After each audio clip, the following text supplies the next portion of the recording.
नमस्कार, मैं GRS news के लिए गिरीश चकरवा।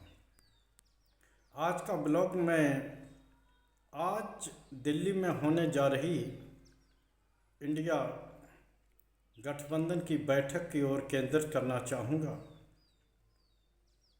इस बैठक को लेकर इंडिया गठबंधन और विपक्षी दलों में तो खदबदाहट की स्थिति है ही, लेकिन इस बैठक को लेकर सबसे ज़्यादा भारतीय जनता पार्टी में भी असमंजस की स्थिति है कि आज की बैठक को लेकर क्या हो रहा है। जिस तरह के संकेत मिल रहे हैं उससे ये दिखाई दे रहा है कि इंडिया गठबंधन के कई घटक दल आज की बैठक में शामिल नहीं होंगे। डीएमके और आम आदमी पार्टी संभवतः इस बैठक में नहीं आएगी और अन्य भी ऐसे विपक्षी दल हैं जो कि इंडिया गठबंधन में इस बैठक में सहभागिता नहीं करेंगे। इसका मुख्य कारण यही है क्योंकि इंडिया गठबंधन की पूरी कमान कांग्रेस के पास है और विभिन्न राज्यों के क्षेत्रीय दल हों या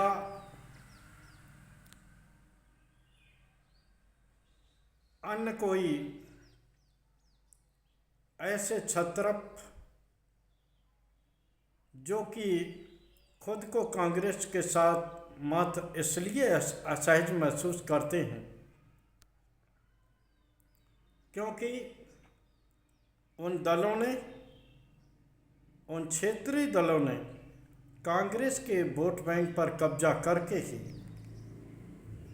अपनी पार्टी का आधार और भविष्य तैयार किया है।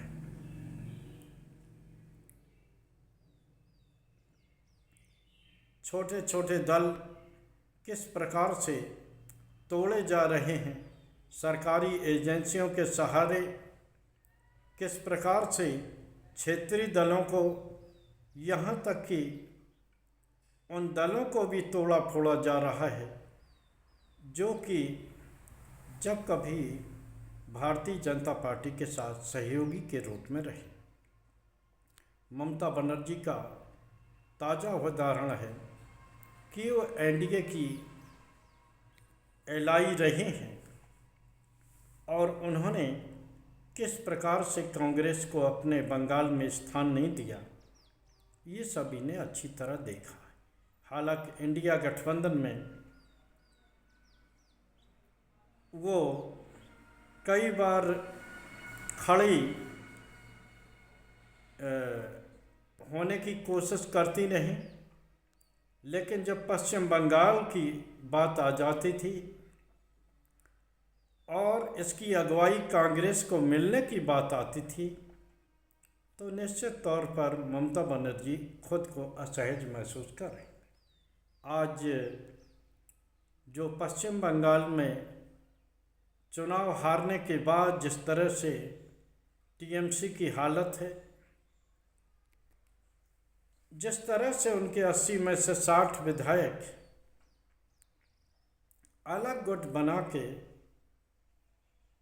नेता विपक्ष के रूप में वहाँ मानता उन्हें दी गई है विधानसभा अध्यक्ष के द्वारा। खबर तो यहाँ तक आ रही है कि ममता के सांसद भी निश्चित तौर पर अब ममता से किनारा करेंगे। इसका प्रमुख कारण अभिषेक बनर्जी का तानाशाही रवैया बताया गया है, लेकिन असली बात यहाँ ये है कि जब समय अच्छा होता है तो सभी रास्ता आसान हो जाते हैं और जब समय गड़बड़ाता है तो निश्चित तौर पर रास्ते में पड़े कंकड़ भी असहज स्थिति पैदा करते हैं। वही आजकल टीएमसी के साथ हो रहा। 2-3 बार लगातार सत्ता में रहने के बाद भी जिस प्रकार से पश्चिम बंगाल में ममता ने अपनी मजबूती की, किस प्रकार से कम्युनिस्टों को और कांग्रेस को सत्ता से बाहर रखा, और अब उसी भारतीय जनता पार्टी ने, जिसको कि उन्होंने पश्चिम बंगाल में एक मजबूत जमीन उपलब्ध कराई, आज सत्ता से बाहर कर दिया। आपने ये देखा होगा कि सबसे ज़्यादा वो लोग तोड़ फोड़ के शिकार हुए हैं, वो क्षेत्रीय दल तोड़ फोड़ के शिकार हुए हैं जो कि कभी न कभी भारतीय जनता पार्टी के साथ एलाई के रूप में रह चुके हैं। चाहे वह पंजाब में अकाली दल हो, महाराष्ट्र में शिवसेना हो, और उड़ीसा में भले ही एलाई के रूप में न रहे हों, नवीन पटनायक ने केंद्र सरकार के मुश्किल वक्त में, मोदी के मुश्किल वक्त में किस प्रकार से उन्होंने भारतीय जनता पार्टी के साथ दिया, किसी ने देखा नहीं।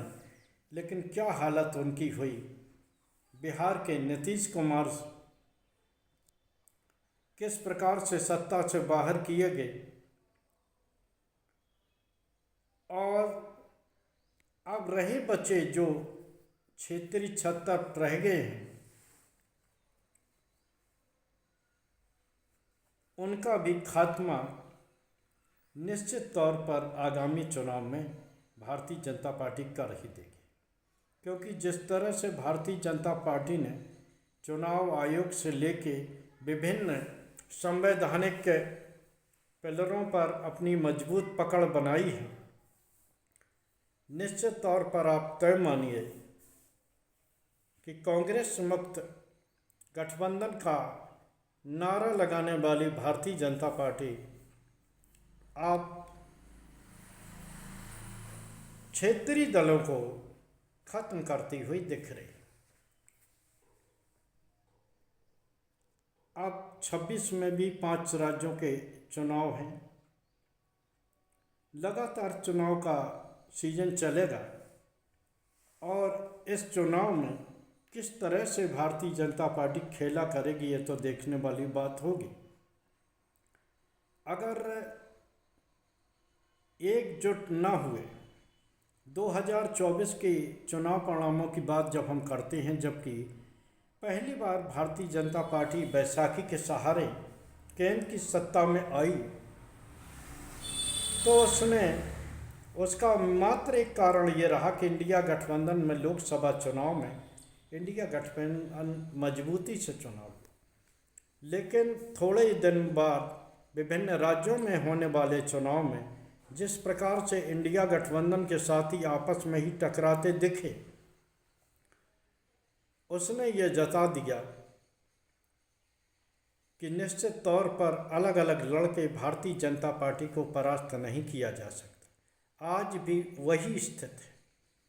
अगर इंडिया गठबंधन के लोग, यानी कि विपक्षी दल, क्षेत्रीय छत्र, अगर एकजुट नहीं हुए और अभियान चला के भारतीय जनता पार्टी को सत्ता से बाहर नहीं किया, तो निश्चित तौर पर आप तय मानिए कि 2029 के चुनाव से पहले ही क्षेत्रीय दलों का खासकर खात्मा देश की राजनीति से होने ही वाला है। जिस तरह से कांग्रेस मुक्त का नारा लगाने वाले मोदी और शाह अब सबसे पहले क्षेत्रीय दलों और क्षेत्रीय छत्रपों को निपटाने में लगे हैं, वो ये दर्शाने को काफ़ी है कि भले ही कांग्रेस से वो बाद में लड़ें, लेकिन क्षेत्रीय दलों को पहले नेस्तनाबूद कर देंगे, जिससे कि कोई भी बड़ा मोर्चा उनके साथ लड़ न सके। अब ये तय विपक्षी क्षेत्रीय क्षत्रपों को करना है कि वो अपने अहम से इंडिया गठबंधन को कमज़ोर करेंगे या अपने अहम को किनारे रख के भारतीय जनता पार्टी, जो कि एक तरह से उनकी अस्तित्व पर संकट डाल रही है, उसे निपटाने का काम करेंगे। आज के ब्लॉग में बस इतना ही। जय हिंद, जय भारत। कल फिर किसी नए मुद्दे पर आपके साथ जुड़ने की कोशिश करूँगा। जय हिंद।